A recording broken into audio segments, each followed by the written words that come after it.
समझाई ना। अच्छा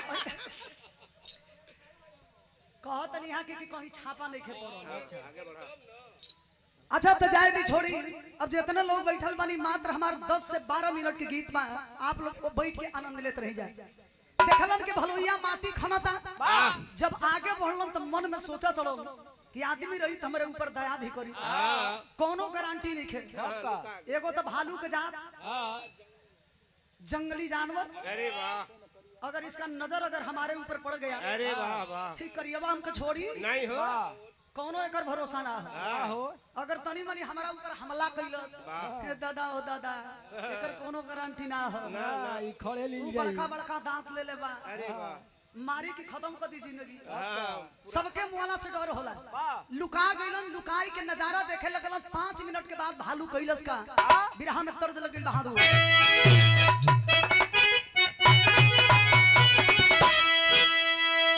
पहले के जमाना में हरेसर बाबू मास्टर साहब, आज पहली बार कहनी हरेसर बाबू। अच्छा मास्टर साहब, और मास्टर भले ही लेकिन पेशे से आप डॉक्टर हैं। अरे वाह वाह, ओहो मैं पशु के डॉक्टर हूँ। ए भैया सुई बड़ा फ्रेश लगावे लो। तो के अगर लगवावे कोई तो कही है लगवा ली है तू। लगा देबे बचवा तो 1 साल के फ्री हो जाइए। हाई देखी बिरहा में वो तर्ज लगे पहले के जमाना में, आपे लोग के समय के बाद। अरे वाह वाह, पहले के जमाना में एक तर्ज के हमारे चाचा दादा लोग आई। अरे वाह, हमनी के बिरादर के बारात चले मास्टर। हाँ, कौने बिरादर के हो? भौर बिरादरी के नाम हाँ, आई है महिर बिरादरी। वाह, है बैला खोले वाला बिरादर के। अरे होश में रहो, होश में रहो। पलटू चाचा तो हम लोग के कोनो गारंटी नहीं खे। हाँ प्यार का चाचा। कब पलट जी बोलो तब बारात चले राम भरोसा जी। रउआ सब तो बहुत पहले से गावत नहीं। ओ घड़ी कमजोरे बारात होखे लेकिन 3-4 किस्म के नाच होखे। हाँ, कैसन कैसन हुरका के नाच अलग होखे, पखाउज के नाच अलग होखे। अच्छा डफरा वाला लौंडा जब डफरा लेके चले ऊ बजावे कैसे लवंडा गावे? देखवैया के बोली होखे। का हो जिया राजा, हाँ, क्या माल है राजा? लड़की दुपट्टा हैसे लगा देली। कैसे हैसे रे, ए हैसे लगा देली। लौकता हो करा। अच्छा धोती कुर्ता वाला लौंडा कैसे लेके चले गमछा? हैसे लेके चले। अरे वाह, अब पहलवान लोग कैसे लेके चले लालो? कैसे? हैसे हो, हैसे लेके चले लालो। अरे वाह, जिया सिकिया ये पहलवान। पहलवान। अच्छा तो देखी जब पहले के जमाना में बारात चली तो हमारे चाचा दादा लोग कैसे गाई लो। कैसे कौनो दुल्हन रोवत या रोई के कहे का कहले रहल।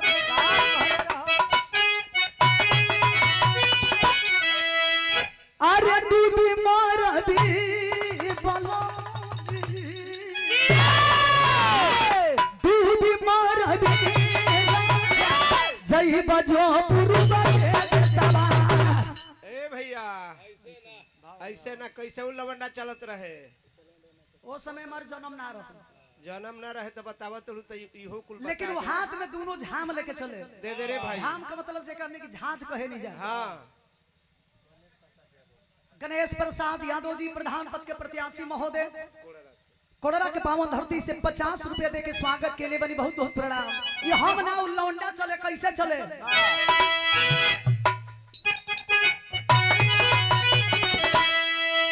अरे डूबी मारबी बोलो जी, डूबी मारबी जई बजो पुरुबा के।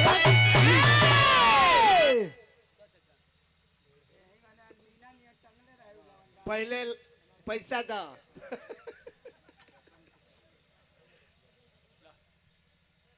कहे के ना पड़ी देख लही। हाँ, दा गिनती। ई का गिने के बा अगर गोड्डी देबो तो खरिया दे तुरंत। आदरणीय बसंत चौहान जी की ओर से स्वर्गीय बाबा के नाती आपके सौजन्य से 500 रुपया दे के हौसला बढ़ावे के काम कैले बनी। ई परिवार होला, सम्मान कैले बनी। पूरे परिवार के रंगमंच की ओर से बहुत बहुत प्रणाम। और पिताजी की आत्मा जहाँ कहीं भी हो, आत्मा को शांति मिले। लिखा दो कभी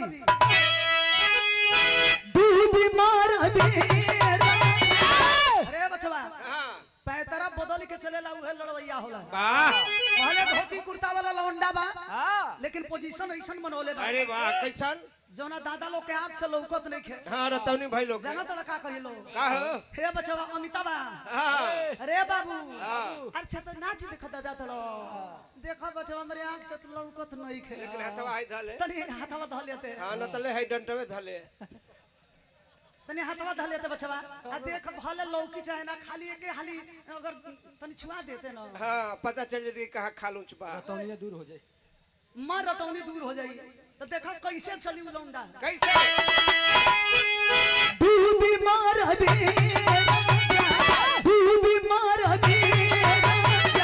जय बजरंग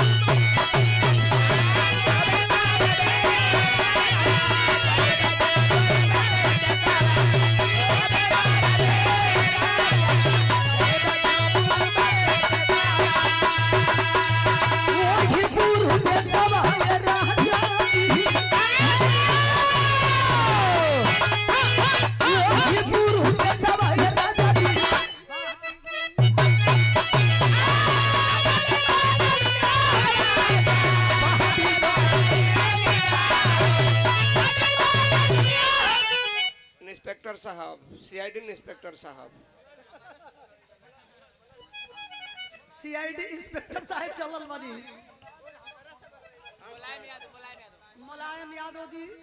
मुलायम यादव जी यहाँ मुलायम से काम करेनी अच्छा अच्छा कोलरा के पावन धरती से अच्छा तो वो 50 रुपये में काम निकाल ले हाँ तब का अब देखनिए कब चढ़ल वाला लाइन पर गाड़ी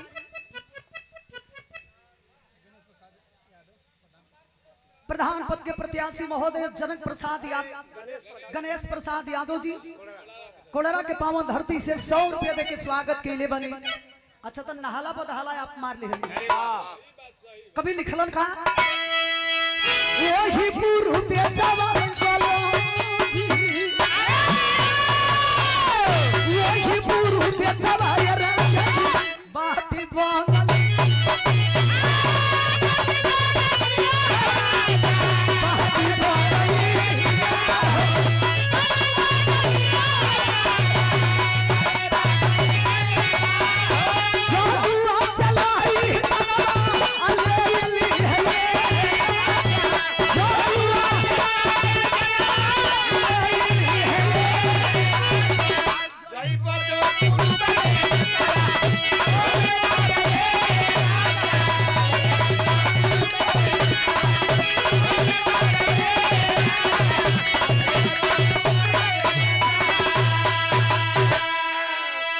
कही कि देख रात भर हमरे के दबइबे हाँ तो ऊ कैसे चली पतरकल बंडा पता का हो ई बड़ा हमारे आवाज में एक गीत के आप लोग मिलियन क्रॉस देखले हो खबजा जौना मंच के ही प्रोग्राम रहल गवैया तमाम गौलो लेकिन हमारे आवाज में गीत के आप लोग बड़ा लायक कहीं कैसे अरे छपरा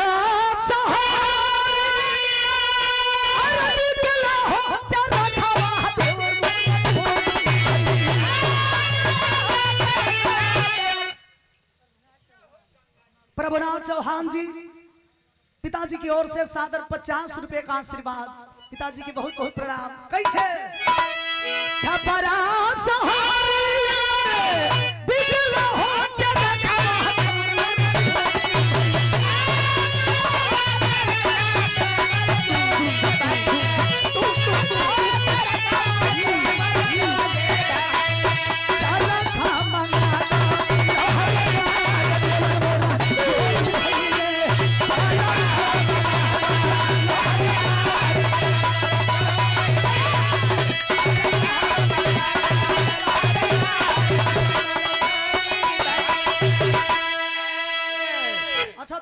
देखल देख लियल जे ना देखल बड़ा पछताता ई तो धुन रहल आप सबके आनंद खातिर लेकिन बिरहा छूटे ना पावे कभी जी भाव लिखत बिरहा में वंदना चौहान जी आर्मी मैन आपके सौजन्य से सादर 101 रुपए का आशीर्वाद जय हिंद आपको उस माँ को हम बधाई देना चाहेंगे जिसके आंचल में आप जैसे फूल खिले हैं अगर आप जैसे जवान न होते तो मेरा देश भी सुरक्षित नहीं रहता। तो हम सैल्यूट करते हैं आपको और धन्यवाद देना चाहेंगे उस माता पिता को भी। बहुत बहुत आपके हमारे ओर से प्रणाम। कवि जी भाव लिखा करो। अरे वो हीरा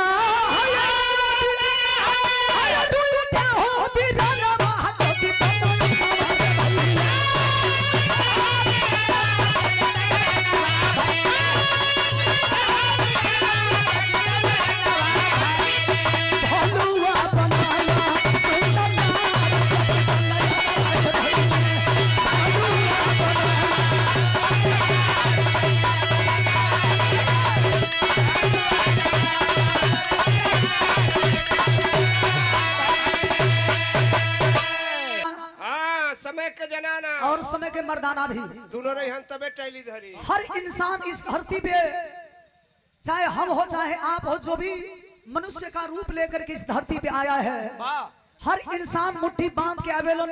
एक दिन न एक दिन हाथ पसार के दुनिया के छोड़ के चल जालो। कहेला आदमी कि ना केहू कुछ लेके आई बा, ना केहू कुछ लेके जाई।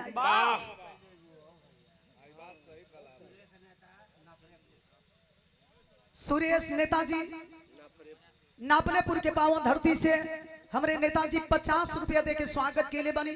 नेताजी के बहुत बहुत प्रणाम। आशीर्वाद के प्रतीक्षा बा। ई नहीं कि हम अमृत के घाड़ा पी के आई बनी। हमरो जाए के बाद कतनो पैसा कमा ली, कतनो बढ़िया गाड़ी बदल ली, कतनो बढ़िया कपड़ा पहन ली, लेकिन जाना तो पड़ेगा। जाना जरूर है। ऐसा नहीं के धरती पर हम अमरो के आइल बनी। सब कोई जाला, सब कोई के जाए के बाद। इस धरती पे समय सबसे बड़ा बलवान है। समय ना किसी को छोड़ा है, ना कभी किसी को छोड़ेगा।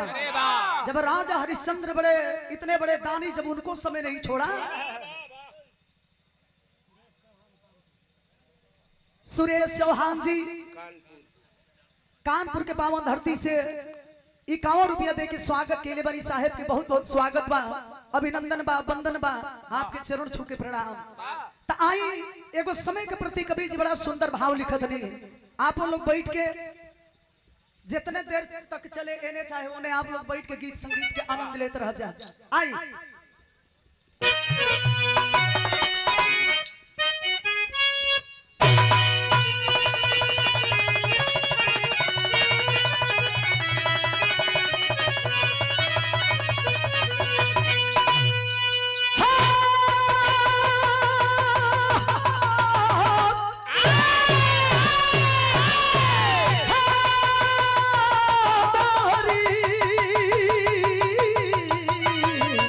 सवरिया भोले बाबा जोगिया हो रहा।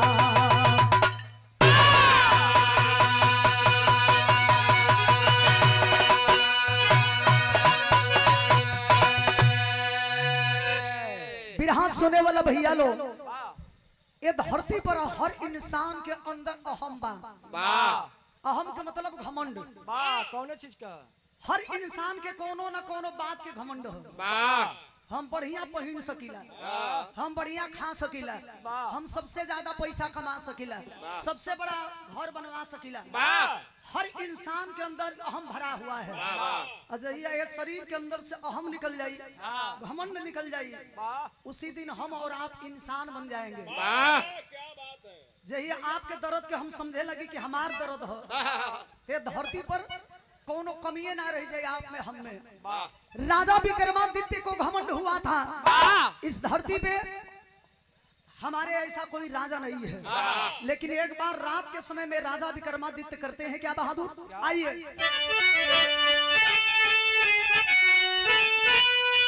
काली बली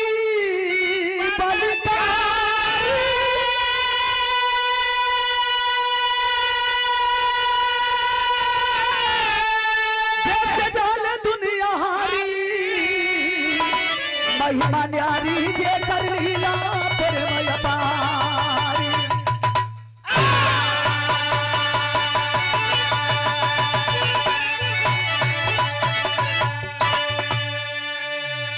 काल बली बलकारी जैसे जाले दुनिया हारी, महिमा न्यारी जे कर लीला परमापार आय! ये धरती पर हमारा ऐसा कोई रजे नहीं खे। अरे वाह वाह राजा विक्रमादित्य कोई साधारण व्यक्ति का नाम नहीं था। ना राजा भरतहरि हरि के भाई राजा विक्रमादित्य, वाह वाह उनका शासन काल में कोनो ऐसा इंसान न रहलो कि दुखित रहे। वाह वाह सारे लोग खुश में दिन बिता रहे थे। अरे वाह रात के समय राजा महाराजा के जानते बड़ा बेड पलंग महल भी वैसने होला, वाह वाह सूतल बड़न लेकिन शरीर बड़ा बेचैन है। हाँ। इतना बड़ा राजा हो के का कहनी कि जब ये दुनिया में हमके रही के नहीं खे, पता लगाएंगे कि इस धरती पे कौन हमसे बड़ा है।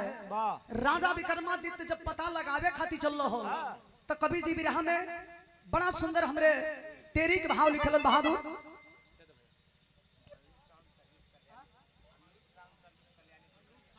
अनुरोध साउंड सर्विस कल्याणीपुर बलिया के पावन धरती से 50 रुपया दे के स्वागत के लिए बनी। जे करी व्यवस्था अच्छा तो देखा कितना बढ़िया यहाँ के टेक्निकल दिमाग बा। अरे वाह वाह 50 को रुपया दे ले बनी। इतना कैमरा लागल बगर 10 को कैमरा पर खाली ई नमावा चल जाए कि मेरा मूर्ति अलाउंस कइले बड़ी कितना कमाई तो आर बढ़ी भैया। तो कम से कम तनी हमनियो पर ध्यान दिहल करो। आ यहाँ सब जुटल बनी कैमरा वाला साहब लोग प्रचार करावत तो कम से कम माल छोड़ल करो। हाँ।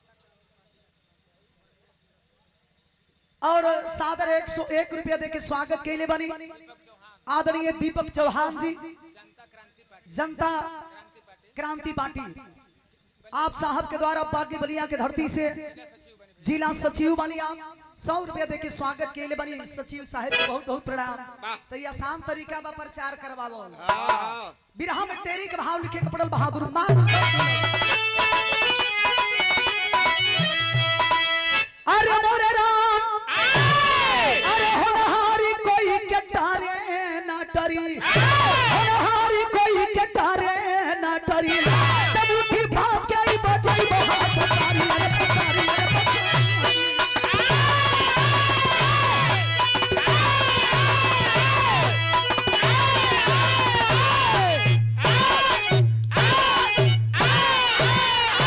बस रहे दो।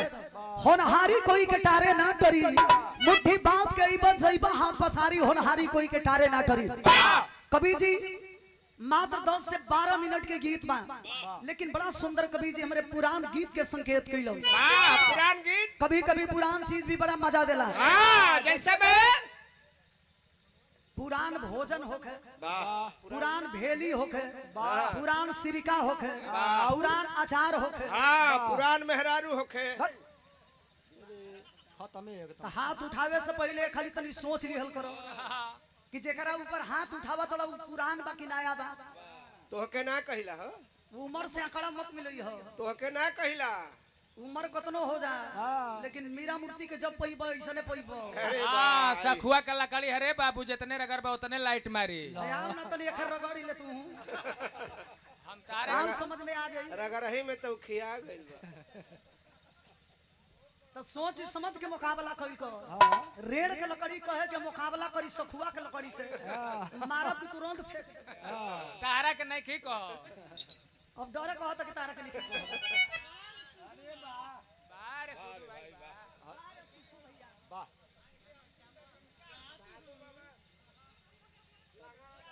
लंगड़ा बाबा बारे सुखू भैया।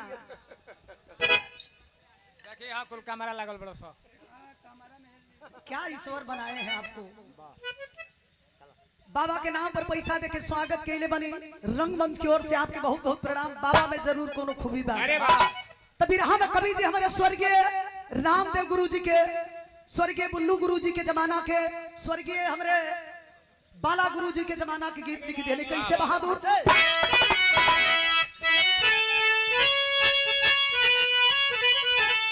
अरे कहावा से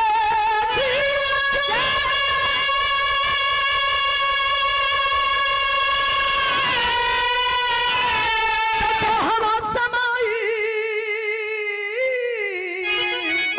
गईले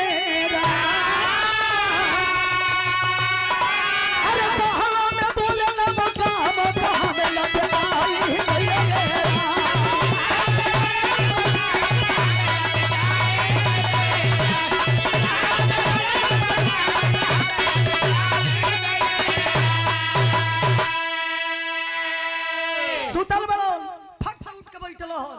अरे दादा हो दादा, सुतला से काम ना चली। अगर पाना है तो कुछ खोना होगा। उठवला हम तुरंते हथियार, हथियार का मतलब हाथी पर सवार भइलन। अब पता लगावे खातिर जब राजा विक्रमादित्य चल रहा हो तो कवि जी भाव लिखत हो, राजा विक्रमादित्य